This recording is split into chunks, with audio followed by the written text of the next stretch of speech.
Welcome to the channel, Cheating Secrets. I looked at her as if she were some kind of alien life form while my mind tried to process what she had just told me over dinner. She had waited until the freshly baked apple pie was sliced, and then she stunned me. There's no easy way for me to do this, so I'll just get straight to the point. The kids are gone. For the past 24 years I've been a damn good wife, mother, and homemaker. I put you, the kids, and the house above everything else, and now I've decided it's time to do something for myself. I'm 45, and I'm still attractive enough. I need to do this while I still have some value left.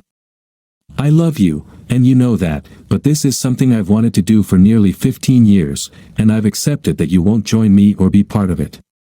I hate to see 24 good years go to waste, but if you want a divorce because of this, I'll just have to accept it. I have a date Friday night, so if you don't want to heat up leftovers for dinner, you'll need to eat out. I just sat there staring at her until she finally said, "Say something, Rob." I shrugged and said, "Good luck." Good luck? What do you mean by that?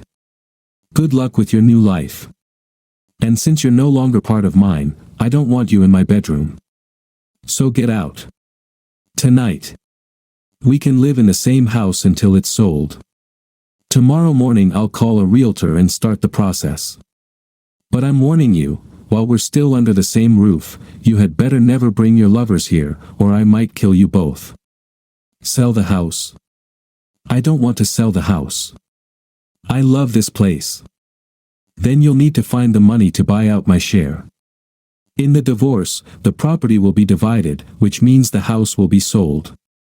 We've only got 2 years left until it's paid off, and our equity is about $280,000. That means you'll need to come up with $140,000. You can think about where to get the money while you're walking out of the bedroom. I suggest you start right now, because I want to go to bed early. Tomorrow is going to be a busy day. I'll talk to a realtor, hire a lawyer, and take care of everything else that needs to be done. Why are you rushing into this? Why not? You've just ended our marriage, so I don't see any reason to beat around the bush. Just get on with it and do it. But I haven't even done it yet. It doesn't matter. The in-your-face attitude you just showed me when you told me what you're planning to do made it clear what you think of me. Whether you sleep with your date on Friday or not, we're finished. You'd better start moving your things. Anything of yours that's still in this room when I go to bed is going out the bedroom window. We need to talk about this, Rob. No, we have nothing to talk about. You're a lying cheat, and I don't want anything more to do with you. I am not a cheat. Yes, you are, Amanda. You just told me you already have a date for Friday night. Not that you were thinking of finding one, you already have one. That means you've been meeting and talking with another man with the intention of arranging a sexual encounter, and in my book, that's the same as cheating. Now get the hell out of my sight and start packing your crap.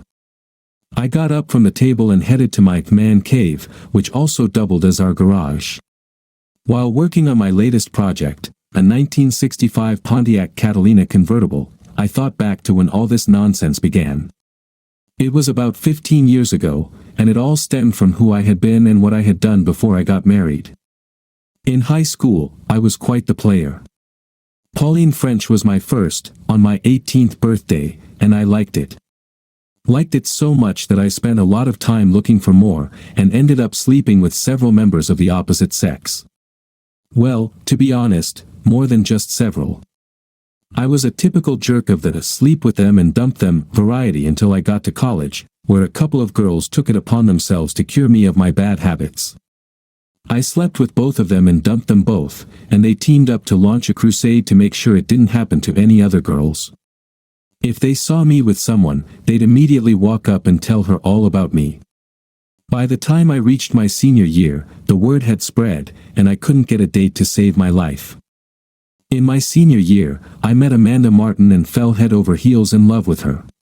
She didn't want to have anything to do with me. I've heard what kind of guy you are, and I know what you want. It's not going to happen. I kept trying until one day she said, "Do I need to call the police and file a complaint against you?" As far as I'm concerned, you're stalking me. Do I need to get a restraining order? Leave me alone. For the last time. I don't want anything to do with you. I'm not going to be just another notch on your bedpost. I got the message and finally understood the price of my behavior with girls. For the rest of my senior year, I didn't go on any dates, and I tore myself apart every time I saw Amanda. Graduation came, and I went to work for Athena Group in their marketing department. It wouldn't be bragging to say I was a good-looking guy in pretty decent shape, and I caught the attention of several single women who worked in my department. To be honest, a couple of married ones showed interest as well. None of them knew about my reputation, so you could say it was fertile ground for someone like me. But somewhere along the way, something funny happened. I didn't take advantage of it. I think the simplest way to explain it would be to say that I grew up. Back in my senior year, I realized I'd never have a serious relationship with a woman like Amanda unless I changed my ways. And God knows, I truly wanted that relationship with Amanda. A year passed, and although I went on plenty of dates, I mostly behaved myself. I did have a friends with benefits relationship with one girl, which lasted about 6 months and ended when she took a job in another state. Even though I dated a lot, I never met a woman who made me feel the way Amanda did, and that feeling became my benchmark. My baseline, the standard I measured everything against and what I was searching for. To be honest, I was beginning to feel like I might never find it. One evening, after working late, I stopped by the Purple Onion on my way home. I was a regular there, and by the time I slid onto a bar stool, Susie behind the counter had already set down my vodka tonic. I'd been there maybe half an hour when I heard some commotion behind me. I heard a woman's voice say, "Let go of me," and a man's voice respond, "You're not ditching me, lady. Dinner, drinks, a show, you've been teasing me all night. There's no way you're just going to walk away with a good night. Let go of me, jerk. Not a chance, witch. I'm getting everything tonight." Normally, I'm the kind of guy who doesn't get involved in other people's business, but this idiot, acting like that and saying such garbage out loud in public, really set me off. I stood up, walked over to him, and told him to get his ass out of the bar. "Who's gonna make me?" "You." "I'll bet your ass on it." "Screw you," he said, and lunged at me. I blocked his swing and hit him hard. He staggered, and I hit him 2 more times, then grabbed him, twisted his arm behind his back, and shoved him out the door into the parking lot. The door had no handle, just a push bar, and I drove his body against it to open it. His chest slammed into the bar at the same moment his face smacked the door, and blood gushed from his nose. I marched him straight to the dumpster, lifted him up, and said, "You're going in with the rest of the trash," before tossing him in. Then I added, "If you've got any sense, you won't come back in here." I didn't go back either, because my good mood had vanished. I went home to my apartment, took a shower, and went to bed. 3 days passed before I stopped by the Onion again. And as usual, Susie already had my vodka tonic waiting on the bar when I slid onto a stool. She walked over to the register, then came back and handed me an envelope. "What's this?" I asked. "When you dragged that jerk out of here last time, you left your money sitting on the bar. You're a good tipper, but not that good, so I put it aside for you in the till." I took the envelope and slipped it into my pocket without looking inside. Then I pulled out my wallet and tossed a 20 on the bar for the drink. Susie pushed it back to me and said, "Your money's no good here tonight." "Why not?" "The lady you rescued the other night asked me to call her when you came back. She told me to treat you to a drink on her tab and keep you here until she arrives." "You're kidding me." "Not in the slightest. The lady wants to thank you in person." I was finishing my 3rd vodka tonic when Susie set a glass of white wine on the bar stool to my right. Before I could ask her what it was for, someone sat down. I looked over, and my jaw dropped as Amanda Martin smiled at me and said, "Hi, Rob. Long time no see." I was so stunned to see her that I couldn't find any words. "What's the matter, Rob? You've never been the quiet type."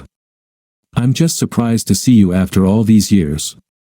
It could have happened 3 days earlier if you'd come back after you threw Dirk out the other night. That was you he was harassing. It was. Unfortunately, he turned out to be yet another one of my many mistakes. Seems I don't know how to pick a good man.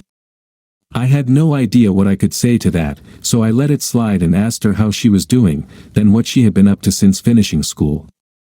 We talked for a while, and then I asked if she had eaten yet. She hadn't, so I invited her to join me for dinner. By the time dessert and coffee were served, I had a date lined up for the next evening, and that date led to many more. 6 months later, I asked Amanda to marry me, and she said yes. Amanda went to our marriage bed as a virgin, and that fact would have a serious impact on our life in the years to come. A year after our wedding, Jason William joined us, and a year and a half later, Amber Marie became part of our family. We had been married for 5 years when Amanda hit me with one of those questions known to strike fear in the heart of any husband. You know I love you, right? Of course I know. And you know I would never do anything to hurt our marriage, right? Don't beat around the bush, Amanda. Just lay it on me. You know I went into our marriage a virgin, right? Get to the point, Amanda. You had so much experience before we became a couple, so I know you had a wide range of encounters. I've always wondered what I missed out on by staying pure until our wedding. I just sat there, silently staring at her while she went on. Do you remember Sally Stiles? I did remember. She was one of the girls Amanda had known in college, and I knew they had kept in touch. I nodded in acknowledgement. Well, Sally and I talk a lot, and she told me about her sex life with her husband, Ralph. I admitted that you've been the only man I've ever slept with, and I confessed that I've been curious about what I might have missed by staying a virgin until marriage. So what does all this mean, Amanda? I don't know how to say it, Rob. Say what? I'm afraid you'll take it the wrong way. Take what the wrong way? I'd like to be with another man. You've got to be kidding me. Just hear me out, Rob. I love you, and I'm completely happy with you and with our marriage. I just want to see what sex with someone else is like.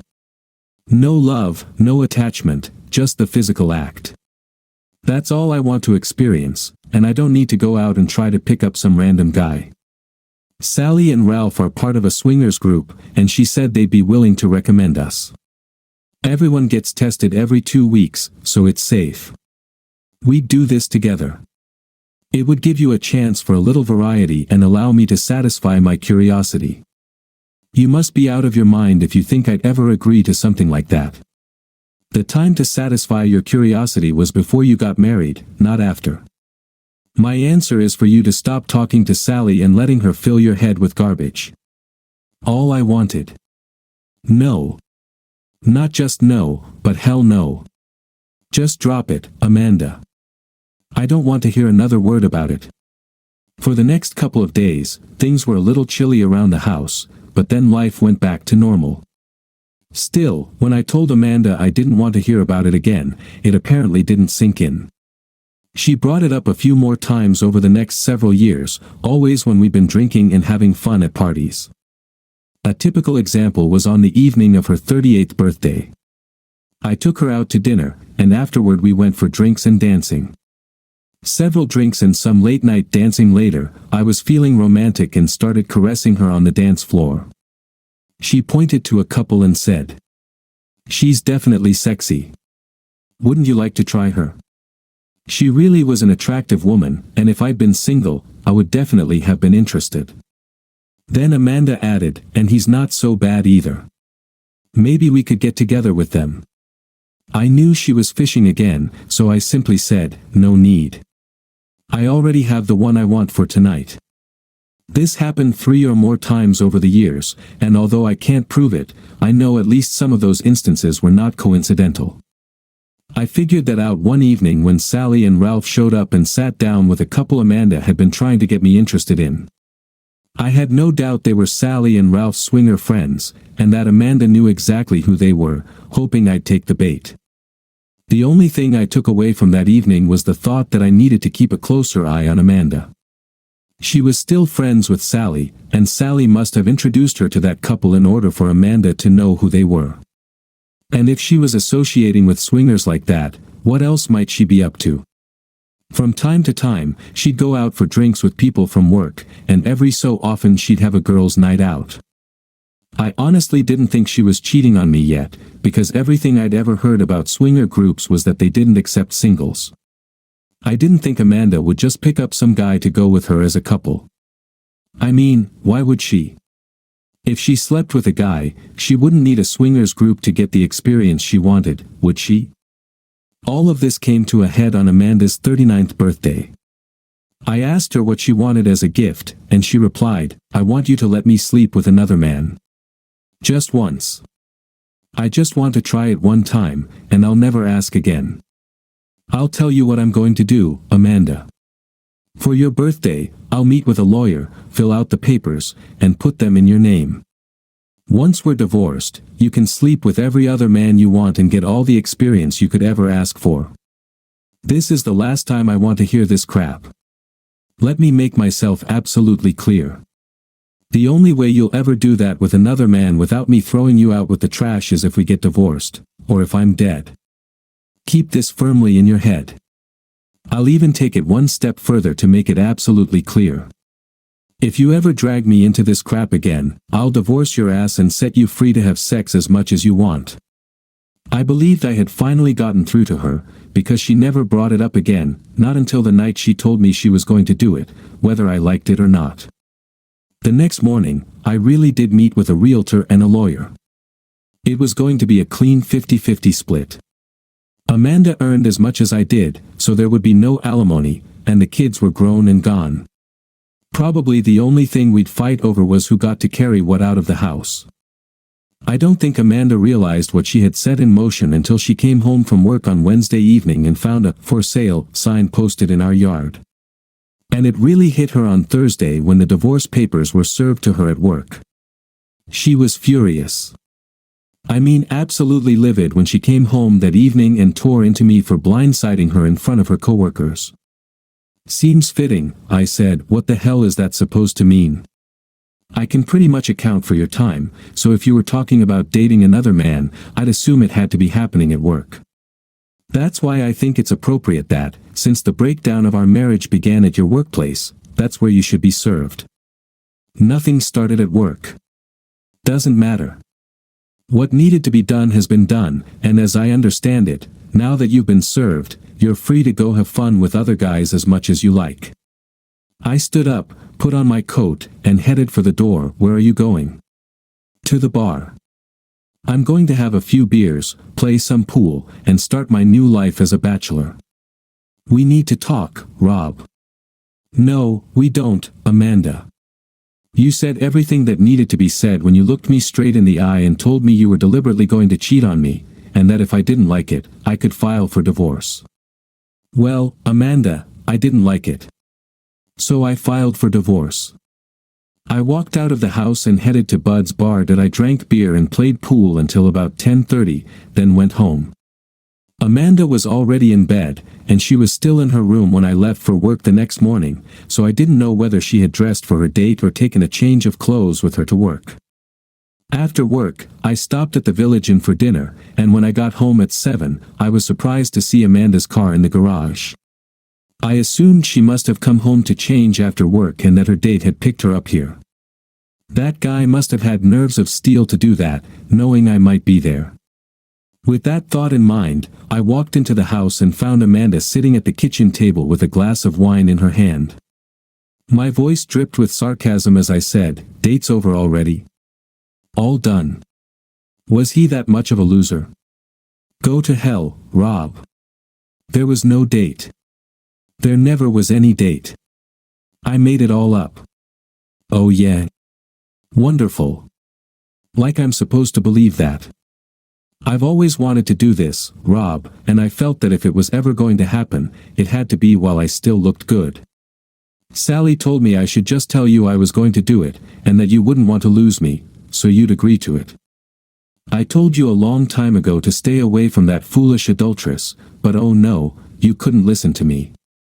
Instead, you listened to her. How's that working out for you? This isn't funny, Rob. Things got out of hand. You need to call the realtor and take the house off the market. Call your lawyer and put an end to this divorce nonsense. And why would I want to do that? I just told you. There was no date. It was all a bluff to try to make you agree with what I wanted. There's a little problem with that, Amanda. What? I don't want to believe you. My opinion is that you never expected me to take a hard stand, and when I did, it shocked you, so now you're trying to minimize the damage. Most likely, you called your date and canceled, and now you're trying to save the marriage. I'm not buying it. You might as well just call him back and tell him everything's fine after all. Before you leave, make sure your room is cleaned up, just in case you're not home by 9 in the morning. At 10 o'clock, a couple is coming to see the house. Good night. Enjoy your date. I really hope it's worth what it cost you. She started crying as I walked out of the room, and there was a time when that would have made me rush to her, wrap her in my arms, and comfort her. But that was then. As I got into bed, I really did wonder whether Amanda had been telling the truth. It was possible, but I couldn't be sure, and that uncertainty was killing me. Then an idea struck me. It was a little over the top, but it might work. Risky, yes, but it wouldn't cost me anything to try. I got up and grabbed my cell phone. Since Amanda spent so much time with Sally, I had Sally on speed dial in case I ever needed to reach Amanda through her. I called Sally, and when she answered, I told her I needed a big favor. Can you send a message to Amanda without ruining her date? She canceled her date. She should be at home talking to you. Oh. I'm not home yet. I guess I'd better hurry then. I hung up and went to bed. So much for Amanda's story about it all being a bluff. In the morning, I made the bed and straightened up the room. When I got to the kitchen, Amanda was there, and it didn't look like she'd had a very good night. She had, however, made coffee, so I poured myself a cup. Is your room all set? I asked. You're not really going to sell the house, are you? Of course I am. I don't want a divorce, Rob. Please. This was all a huge mistake. I don't want a divorce. That's what you don't want, Amanda. What about what I didn't want? I told you over and over that I wasn't going to share you with another man, and I told you countless times that I didn't want to hear any more of that crap. Did I get what I wanted, Amanda? No, I didn't. You kept bringing it up, even though I kept telling you I didn't want to hear it. There's no reason for you to get what you want when I can't get what I want. I won't do it anymore, Rob. I promise I'll never do it again. You probably won't do it, but that won't stop you from wanting to. And I believe that with the thought in your mind, that you need to do it while, as you put it, you still have the goods, you'll keep talking with Sally and listening to her stories about how great it is to sleep with different men, and you'll end up doing it. You'll decide that since you can't get me to go along with you, you'll just do it without telling me. I'll catch you, and then I'll end up in prison for what I do to the guy you cheated with. And when I get out of prison, I'll divorce you for infidelity. Since divorce is going to happen either way, it's better for me to do it now for irreconcilable differences and stay out of prison. I would never do that to you. Yes, I really do want this, but only if you don't mind. That's why I keep bringing it up. I believe that once you realize just how much I truly want to do this, you'll let me. That's foolish thinking on your part, Amanda. Have I ever, at any time in the last 15 years, shown even the slightest sign of softening my stance? I haven't. This will never happen with my approval, and I believe you'll eventually realize that. And when you do, you'll go ahead and do it anyway, thinking it will just be a one-time thing and that you can hide it from me. The problem is, you won't be able to. I know you too well, Amanda, and I can tell when you're trying to pull something on me. For example, you told me the story about the date was a bluff, but I could tell you were lying. You really did have a date. You thought that once you hit me with your ultimatum, I'd give in, because you knew I loved you and wouldn't want to let you go. I surprised you when I said, fine, I'll file for divorce. Suddenly you realized you were wrong in your assumptions, that I really was going to let you go, so you canceled your date and started trying to do damage control. Deny it all you want, Amanda, but you're a terrible liar. I could tell you were lying through your teeth when you said the story about the date was just a bluff. You really did have a date. I know it, and I'm sick of this crap. So I'm letting you have what you want, but there's a price for that, and the price is divorce. As I see it, now that you've been served, you're free to do whatever you like. Sleep with other men as much as you want, Amanda, because your marriage to me is over. So, is your room ready for showing? No, it's not, and it won't be. I'm taking the day off work, and the kitchen isn't going to look great either. Today I'm going to be baking a lot, and you know what a mess that can turn into. Besides, I'll walk them through every room and point out all the flaws. I might even mention that we haven't gotten the cockroach problem under control yet. I guess I can't stop you from doing that. But if you do, do it knowing what it's going to cost you. And what would that be? I'll move out. I'll stop making the house payments and stop paying the utilities. Eventually, the house will be foreclosed on, and we'll both lose it along with your share of what we could have gotten from selling it. The other option is that you cover the house payments and pay for the electricity, gas, water, and phone. Frankly, I don't believe you can manage that on just your salary, but that's something you'll have to figure out. I got up from the table, poured coffee into my travel mug, and said, I'm heading to work.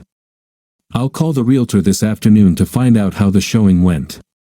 If he tells me you tried to sabotage the sale, I'll make the necessary calls to have the utilities put in your name and let you cover the next house payment, which is due next Wednesday. Damn it, Robert. Can't you get it through your thick skull that I don't want a divorce? Can't you get it through your thick skull that I don't give a damn what you want or don't want? I stopped caring about what you wanted the moment you looked me straight in the eye and told me you were going to do it, and that if I didn't like it, I could file for divorce. That was the end of our marriage, Amanda. You gave me a choice, and I chose divorce. She looked at me with a grim expression as I left for work at 1 o'clock. I called my friend Mark. How did it go? She stayed out of the way. Was the room she used available for showing? Neat as a pin. Even the kitchen. My brother liked the house. He almost wishes it really were up for sale. If our plan doesn't work, it just might be. My cousin and his girlfriend are coming to see it tomorrow, and my sister and brother-in-law the day after. After your cousin sees it, I'll tell her you called me with the offer. You really think this will work? I'm hoping it will, but if it doesn't, at least I'll have tried. When I got home from work, Amanda was sitting on the couch in the living room reading a book. When I walked in, she set the book aside and asked, should I make dinner, or are you going out again tonight? If you're cooking for yourself, I'll stay home. But if you're only cooking for me, I'll go out.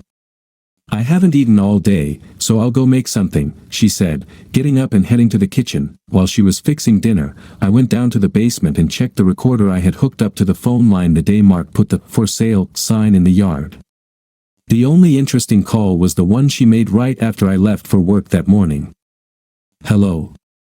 Hi. It's me. He just left for work. Any changes? No. I think he's really going through with it. The realtor is bringing someone to look at the house this morning. I don't know why you're so upset about this. It frees you up to do what we talked about. I don't want to do that if it's going to cost me my marriage. It seems to me you all have practically lost your minds. If Rob does go through with the divorce, you'll be free to see Rudy again. You nearly broke his heart when you canceled the other day. He was really looking forward to asking you out. There were a couple of other guys who were disappointed too when you didn't show up. Not as disappointed as I was when our plan didn't work. You assured me Rob would cave in rather than lose me. And that's what I don't understand at all. That man loves you. Everyone knows he worships the ground you walk on. He should have given in to your ultimatum. Well, he didn't, and now I can't even get him to talk to me. Given the hard line he's taking, what could you possibly say? I don't know, but there must be something I can say or do to make him put an end to this.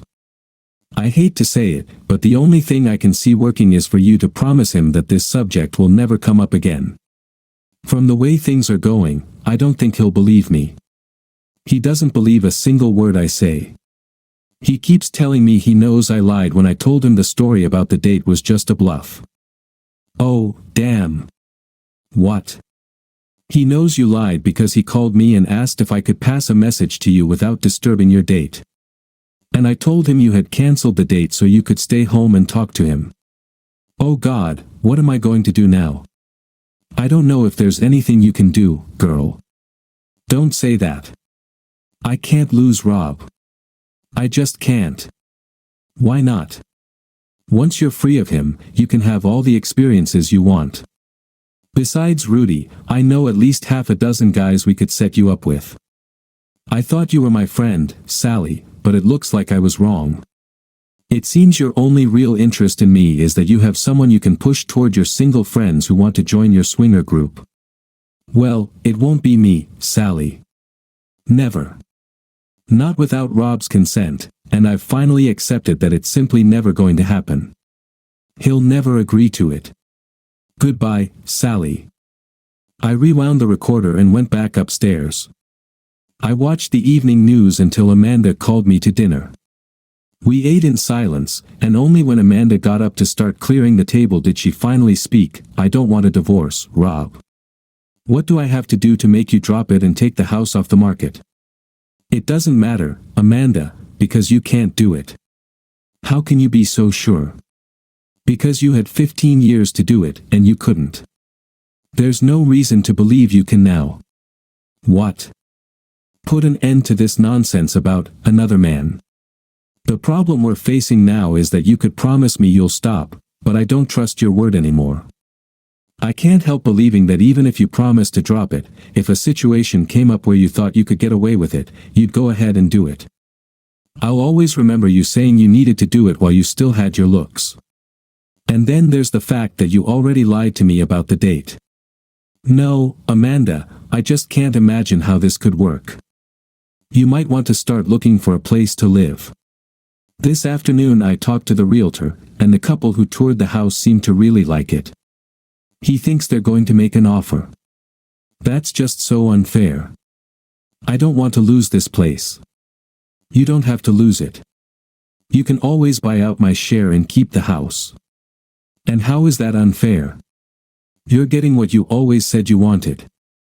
Now you'll have the freedom to meet another man, or men. You should be happy.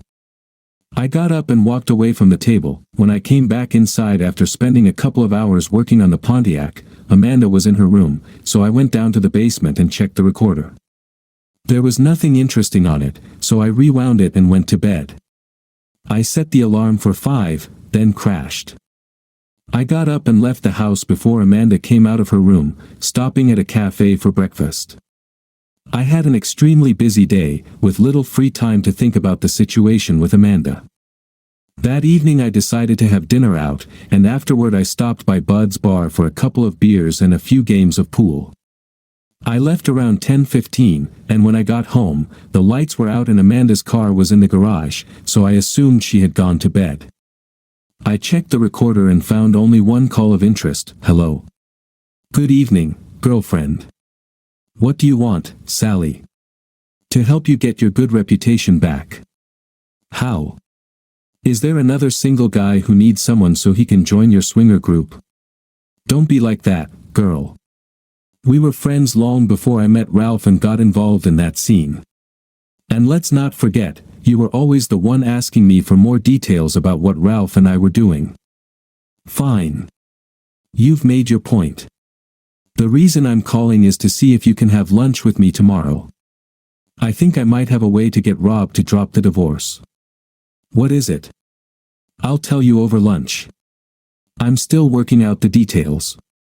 Sarducci's at noon, does that work for you? I can be there. Don't panic if I get there first, and when you arrive, you see me sitting with a guy. I'm not trying to set you up with anyone, but if my plan works, we'll need him. Gotta run. See you at noon. I fell asleep trying to process the fact that Sally was actually attempting to help Amanda save her marriage. I never liked Sally, and she never liked me. Of course, the fact that the feeling was mutual might have had something to do with it. In the morning, I left the house before Amanda got up, and during the day I had plenty of time to think about Sally and Amanda's lunch date. Did Sally really have an idea that could help Amanda, or was the lunch just a ploy to try to drag Amanda into the swinger scene? I decided to go straight home instead of stopping for lunch at a restaurant or grabbing a beer after work. No sooner had I made that decision than Amanda called to ask if I'd be home for dinner or running late again. I told her I'd be home around my usual time. When I got home, dinner was ready and Amanda had set the table. Conversation was minimal and mostly limited to things like, "Please pass the mashed potatoes," or "Would you like some more green beans?" After we ate, but before clearing the table, Amanda slid an envelope across to me. As I reached for it, she said, "Last night Sally called me and told me she had an idea about how I might be able to save our marriage. I met her for lunch, and with her was a man from her swinger group, but he was there acting as a paralegal and notary. Sally explained her idea, and I agreed with her. Abe, the paralegal, left us and came back about 20 minutes later with the document you're holding in your hands. I signed it, and he notarized my signature. All you have to do is read it and then sign where it says, 'I accept this agreement.' What if I don't accept it? Why wouldn't you? It gives you everything you've said you want, and then some." I opened the envelope, took out the document, and read it. Essentially, it was a legally prepared postnuptial agreement stating that if Amanda violated any of its terms and it led to divorce, she would leave the marriage with nothing but her personal belongings. The two main provisions were marital infidelity and any attempt on her part to pressure me into joining her in sexual relations with others. I pulled a pen from my shirt pocket and signed on the line that read, "I accept this agreement."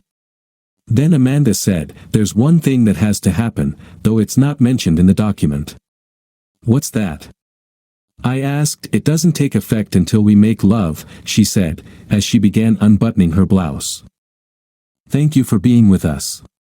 And if you're one of those who watches silently, just leave a like, it helps new stories come to light."